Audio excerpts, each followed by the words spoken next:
about hip distance apart, little bend in the knees, feet are flat on the ground. And then you're going to try and relax the glutes and relax the pelvic floor. So the pelvic floor is a sling muscle that sits at the base of your pelvis. It actually contracts from the back passage first, and then the sides, and then the front. That's the order in which it contracts, like as a muscle. And then it squeezes and lifts up. And then what we want to do when we inhale is try and let all of that go, let go of that feeling. So hands on a chair or on the wall in front of you. Inhale, try and relax.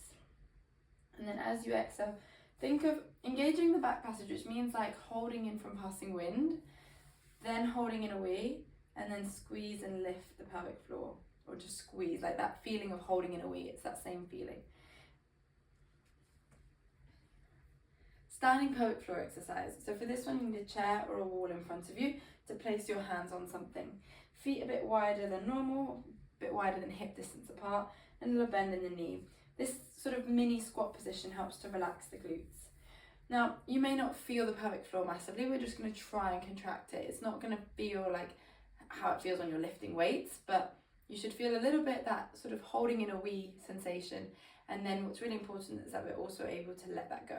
So just the feeling of like not doing that. It'll make more sense as you practice it.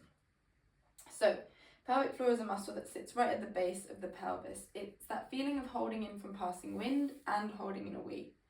So from here, we're going to inhale, try and relax. Try and lengthen your inhale, so not like 3 seconds, but try and go for sort of 7-second inhale. And then as you exhale, think of holding in from passing wind and then holding in a wee. And that's going to engage the pelvic floor. Then on your next inhale, you're going to try and let that all go. And again, as you exhale, you're going to try and engage back passage to front passage. Try and lift the pelvic floor. I'll give you one last visual cue, which is imagine you have a marble at the entrance and you're trying to lift that marble up inside you.